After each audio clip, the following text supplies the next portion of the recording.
Hey, what's going on, guys? Today we'll be talking about some re-signings and trades that have happened heading towards free agency as of today, March 4th.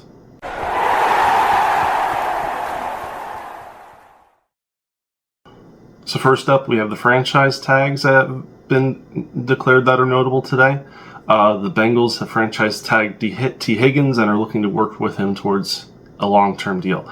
This is T. Higgins' second year on a franchise tag, and it'll be interesting to see if and what the long-term deal he negotiates with the Bengals will be.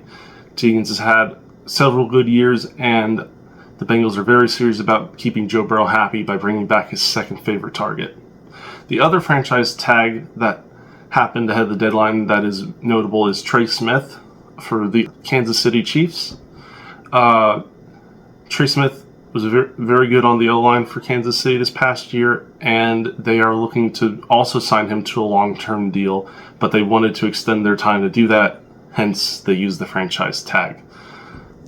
Be interesting to see what his value is to Kansas City and what the long-term deal look like.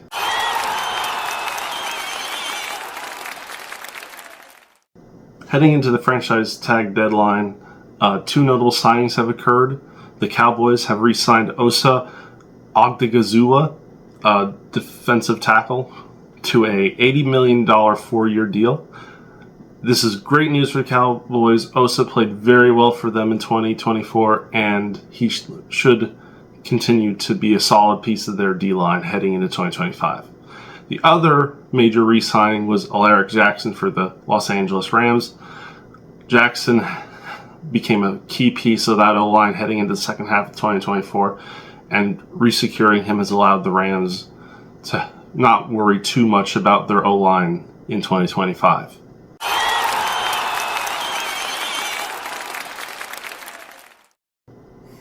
In other news, Saquon Barkley has signed a $41 million 2-year extension with the Philadelphia Eagles.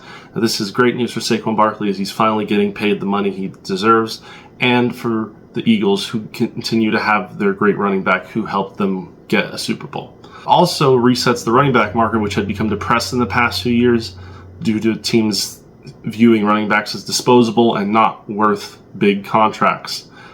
Of course, that had become a thing after Ezekiel Elliott and a few other running backs throughout the league had signed large long-term deals and then flamed out. But now, thanks to Saquon Barkley, running backs are back to being valued again. So thank you, Saquon. I'm sure all the other running backs in the league are very thankful for you right now. Additionally, Matthew Stafford has agreed to work out a deal to come back to the Rams for 2025. We don't know the numbers just yet, and I think that's mainly because they're still being talked out between Stafford and the Rams, but they've agreed to talk and continue the negotiations, and Matthew Stafford will be back.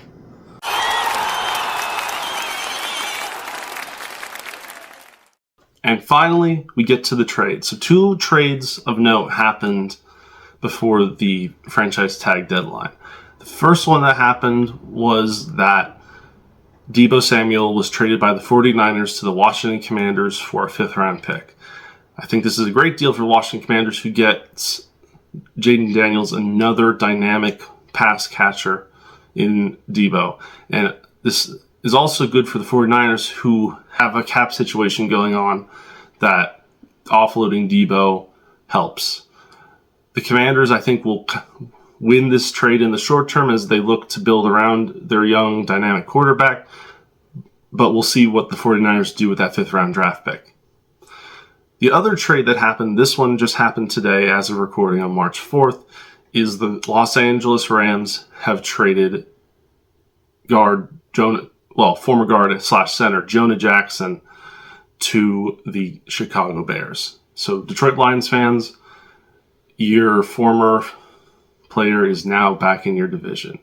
Now the Rams have traded Jonah Jackson to the Bears for a 6th-round pick. Of course, the reason the Rams took such a cheap price was because the Bears agreed to take on Jackson's contract. I think this is a great trade for the Rams, who will be opening up a bunch of new cap space by offloading Jackson, and they also get a draft pick to boot. Jackson's probably not going to be in the lineup for the Los Angeles Rams O-line heading into 2025, but the Bears he probably will be a starting piece for the Bears. The Bears O-line had been quite bad in 2024, so Jackson provides an instant upgrade to the position for the Bears and will likely start. With that being said, guys, thanks for watching. Please like, subscribe, share, comment down below, and I hope to see you again.